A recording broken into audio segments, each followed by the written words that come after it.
right to the next step, which is God exists. So there is this extension.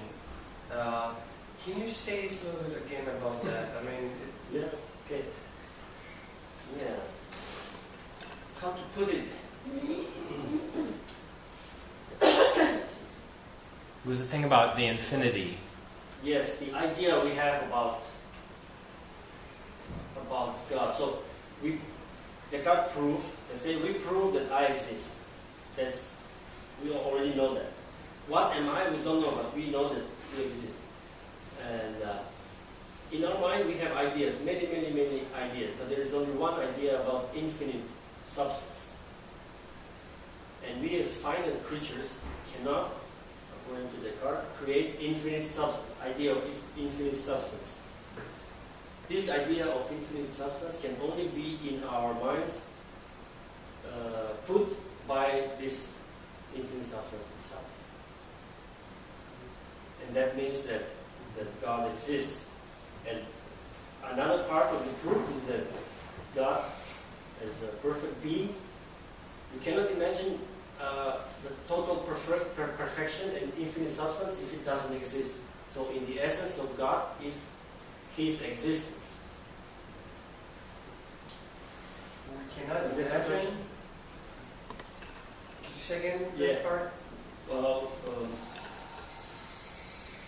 in the essence of God is His existence. Okay. Because it's an infinite substance and perfect, most perfect. So we cannot have an idea of most perfect being if it doesn't exist. I think it's important to know, like, that historically they had believed things like God is omnipresent, omnipowerful, right? Mm-hmm. So you can only reach those, what we think of as sort of a strange logical conclusion with those presuppositions. Right. Although I say like there are a lot of atheists who are not convinced by this proof, but it has some logical argumentation to support it. Isn't this, I mean, sorry, you have to remind me of what was it? It was like in the Middle Ages, was Augustine or someone who had the 5 proofs of God's existence? Yeah. And it was like the same kind of argument? So there's like if we have idea of like a you know... It's called ontological argument. Yeah. The supreme being, that idea has to come from, you know, because otherwise we won't be able. We are not that perfect. We don't have the power to create an idea of infinite substance. Of perfection. Yeah. We can create an idea of a horse with wings. Yes. But horse with wings don't exist. Exactly. But we can still create it because. Yes. So how does that prove God's existence? Yeah, the ontological argument is very on the edge. Yeah. And what was the difference between Descartes' arguments about this and the ones that were in the Middle Ages already? Difference? Or is it the same? Okay, I'm not sure, but maybe. I just want to make a remark. There was Anselm of Canterbury who formulated the ontological arguments. Yes. And some people they say that Descartes' proof is a combination of ontological and anthropological arguments.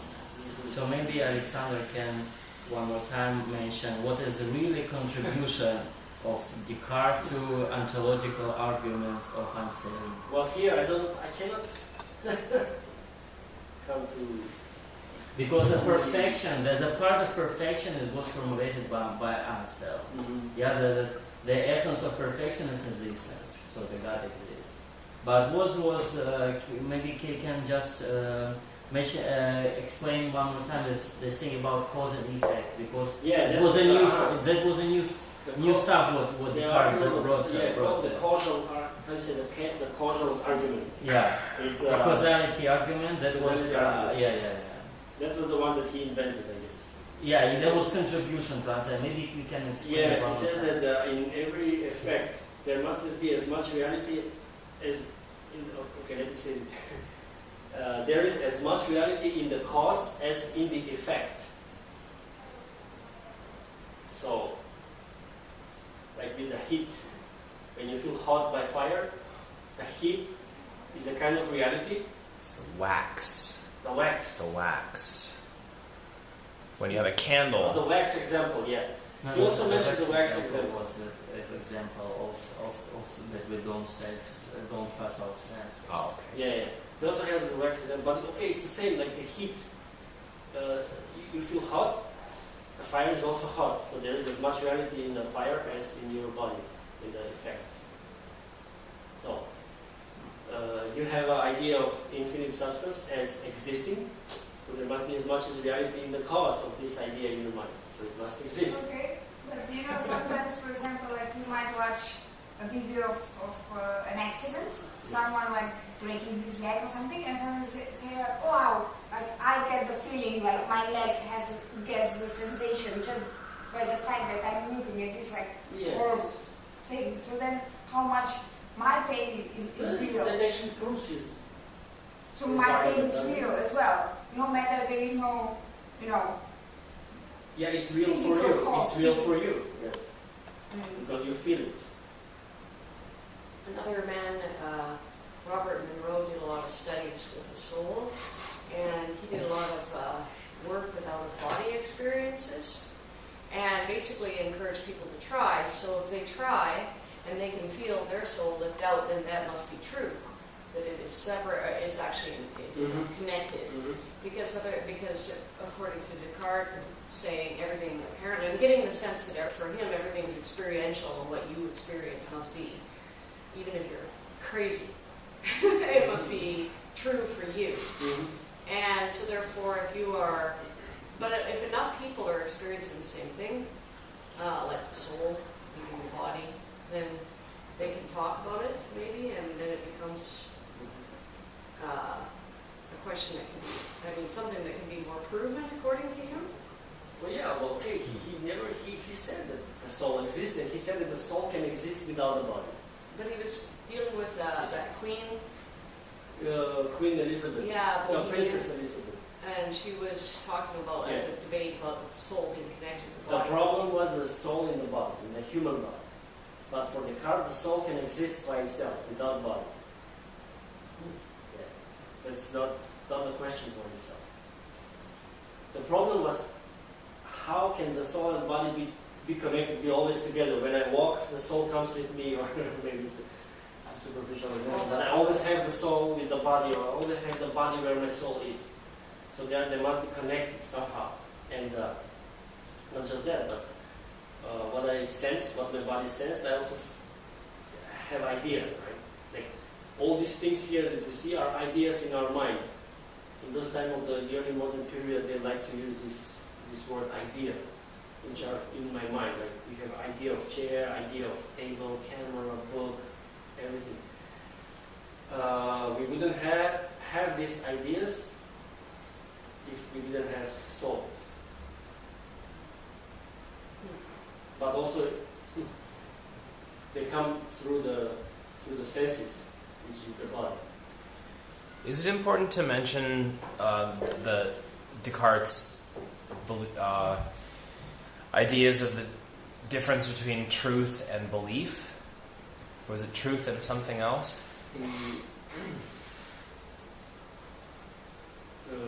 Truth and belief. The truth and belief? Yeah. At the beginning, when he doubts everything. But it's not about belief. I think it's more like deception or conjecture. Like we say that we experience something, but we are still not sure because we don't know who is that. Who is that who experiences? Is that your question? No, I just wondered if that was going to help make things more clear at this point. But I guess that was from early on in the discussion. More questions? The dualism of Descartes, like this mind and body, res extension and res cogitans, how it's, because after Descartes there was two schools, but not two movements in philosophy that had completely different point of view. One is monism of Spinoza, that everything is in one substance, and the other is occasionalism, that the God and mediator. So how the like what do you think like Descartes himself, which school, which movement, which thought he would rather support, and how the philosophy of Descartes influenced the monism of Spinoza? Whom would he support? But I think he would support his own side. I don't think he would agree. But probably he would draw more to occasionally. If he has to choose, then he would probably choose occasionalism. As you say, monism was expounded by Spinoza. Spinoza was in schools they teach us like there is a rationalism. Descartes, Spinoza, and Leibniz. Like they are the three biggest rationalist philosophers. Like one school of rationalism. That's how scholarly is taught today. But actually, Spinoza was opposed to Descartes. Leibniz was also opposed to Descartes. Yes. Spinoza is more something like closer to the Eastern philosophy. He is more like the God is nature. God is nature, and nature is God. The whole existence is one, and it's God, and it's actually nature. So it was a very he could be burned for that inquisition. And he's thinking that God is nature, it's not a person.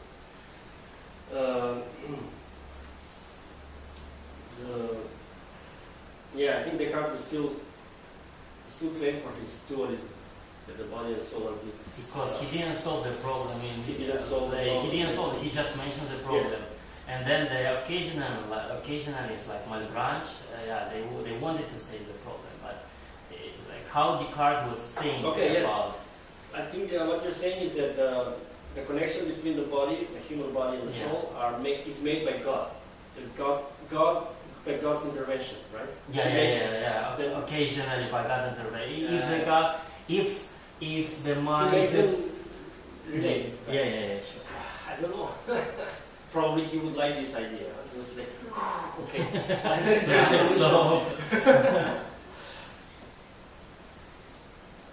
Can you talk about Descartes' ideas of space and how they were kind of strange? Space. Well, okay, let me remind you. So Descartes believed that everyone and everything was of the same space and was not really separated. Is that? Maybe I can say that Descartes believes in materialism, and it differed. His thought was different. Is different from the contemporary physicians, because Descartes doesn't believe in empty spaces. He said that everything is material. In space, there is no empty spaces. He didn't believe in the vacuum. Even sensations, there's kind of very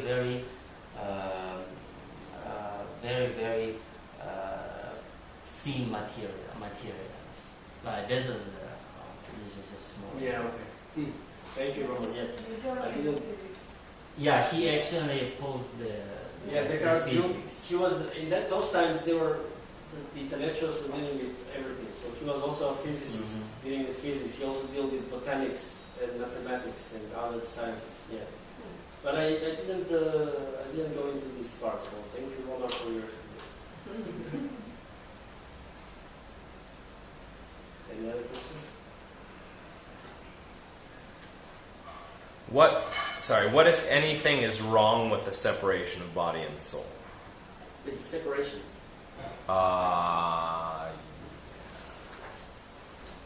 The differentiation, not necessarily separation. What if, just differentiation? What if anything is wrong?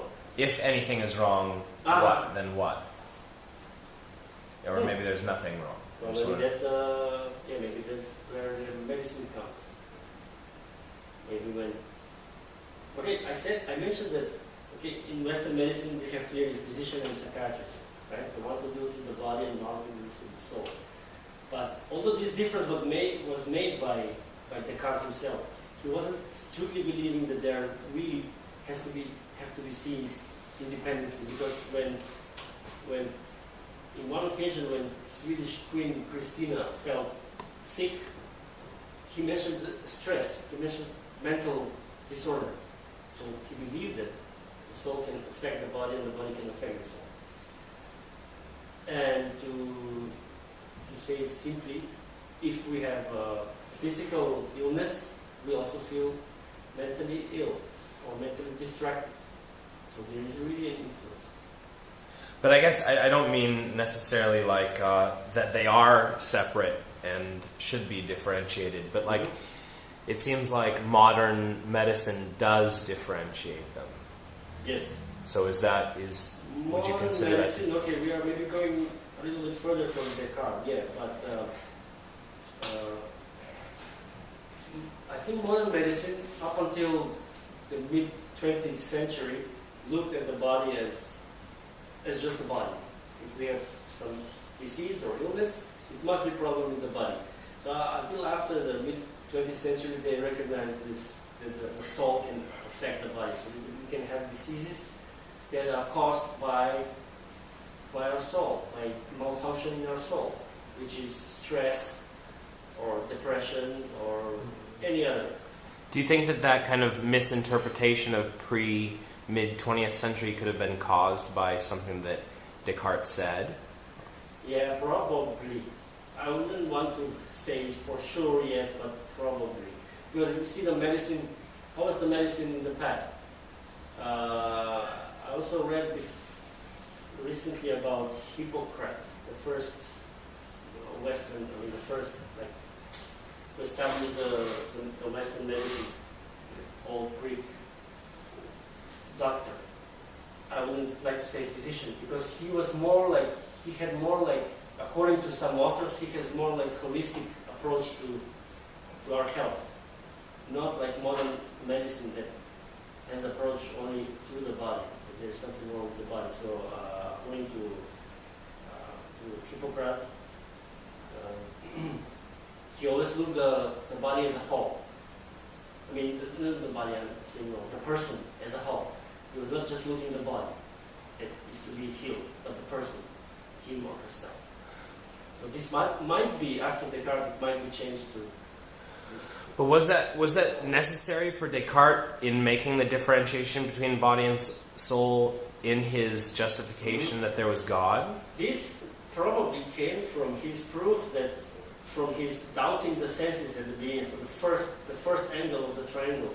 And the first proof for certain knowledge was that I exist. And at this stage, he couldn't say that I am a body. The only thing that he could say is that I am a thinking thing, a thing that thinks. And obviously that's why he had to make this distinction. More questions? I've got another one. Why do you think he was doing this? Why do you think he went through that? I mean, is there any... Well, maybe my question would be, is there any writing about what his motivation was? I think he wrote by himself. It's somewhere here, but I have to... No, that's okay. But I mean, do you remember it was like motivated by... Oh, no. It was motivated by his something about science, right? He said, yeah, because he said he cannot trust now anything. Like here in his... if I can find it. Take your time.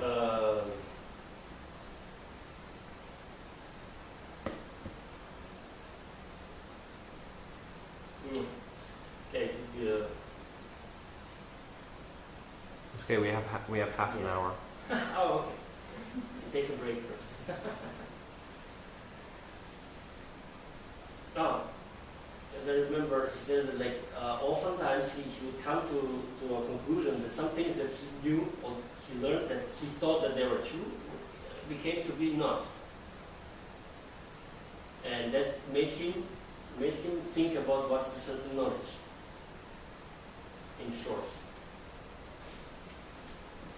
I still try to find that sentence. In the meantime, you can ask me more questions. Do you know of anyone in his time that did not believe in God? Probably there were some people, but They didn't talk about it. yeah. Okay, here. This is the meditation. a book called Meditation for First Philosophy. There are 6 meditations. He calls them meditations. So meditation doesn't mean that in today's world meditation. It means thinking.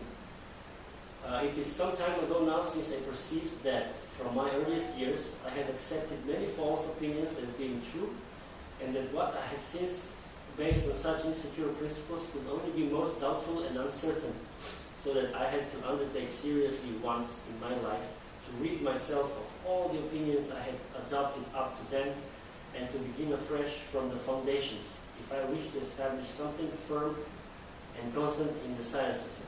But as this undertaking seemed to me very great, I waited until I had attained an age sufficiently mature that I could not hope, at a later stage in life, to be more fit to execute my plan.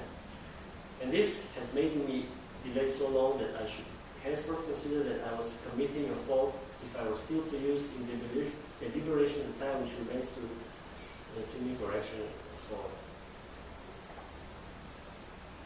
Okay. Another thing is that the rule of the Aristotelian science, that everybody knows. Like if you disagree with Aristotelian science, it would be the same as you disagree with the Christian doctrine, because Aristotle was accepted as part of Christian dogma, and many people at that time already started to question the Christian dogma and the Aristotelian science. And there was Galileo, right, who made a famous discovery for which he was burned to death in 1600, I think, when Descartes was 4 years old. There were many people who started doubting the Christian dogma and Aristotelian science, and Descartes was one of them, but he was more careful. He didn't want to finish like Galileo and others. Does that make you a Platonist? Platonist? Yes. I wouldn't say. I don't know. Plato believes in the ideas. Plato believes in 2 worlds. This world here, that is the real conjecture, and it's a conjecture in fact, and the real world, which is the world of ideas and forms. But the ideas are still given to us by the Supreme Being. Yeah, but the ideas, according to Plato, what we see here, the tables and us here, there are ideas in the other world of these objects here. And Descartes, I didn't think he went there so far.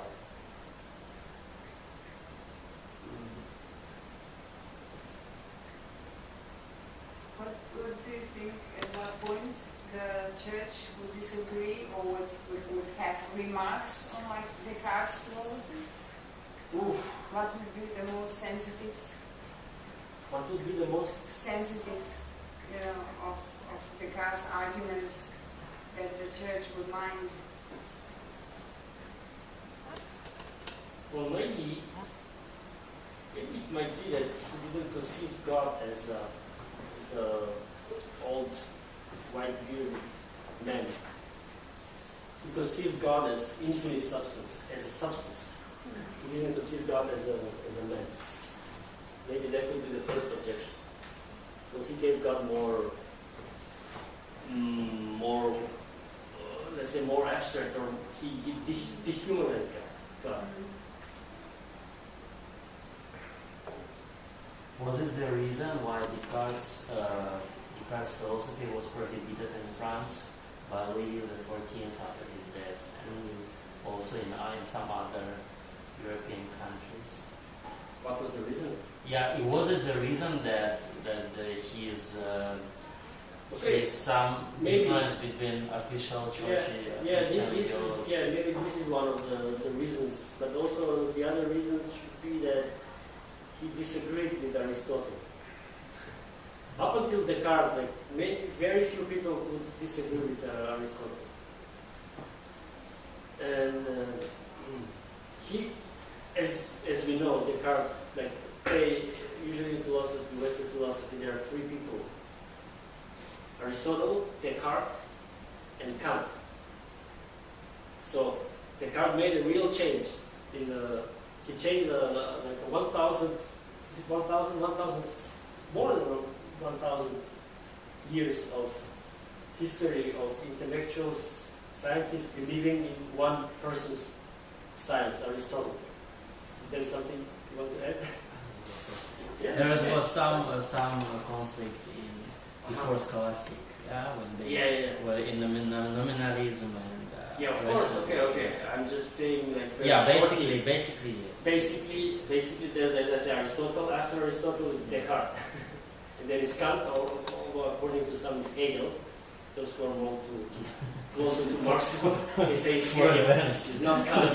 But anyway, nobody disagrees that Descartes is a big figure in the modern world, in the modern philosophy. Although we can disagree with Descartes. It's allowed today. It's not like that time when it wasn't allowed to disagree with Aristotle. We can disagree with Descartes, and nobody will get punished. So what do you think is the most important thing to take away from Descartes?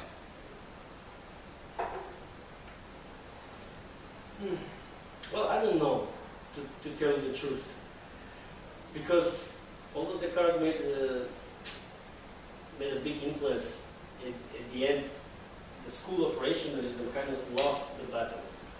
It's still the empiricists who came back. And today is still believing that the experience, the senses are the true source of knowledge.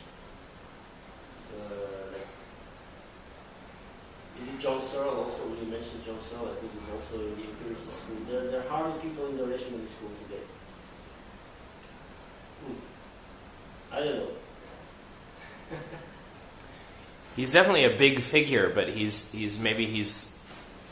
misunderstood because most people don't really know anything more about him than his big famous quote. Mm-hmm.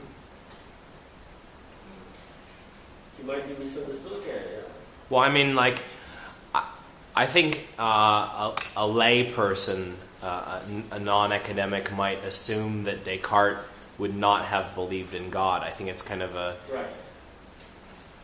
I mean, but on the other hand, it's kind of slightly irrational to believe that he wouldn't believe in God because most everyone did at that point. Yeah, but that's not the whole reason. The reason is that he could bring his arguments for the existence of the material bodies through God. So he needed God.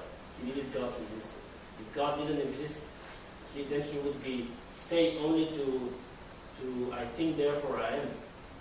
And that I am a thinking thing. And that's it. He couldn't move forward to prove that the body really exists. So God was one of the means to prove a certain knowledge. Who were the other philosophers during that time thinking the opposite of him, or were there? The so-called empiricist school.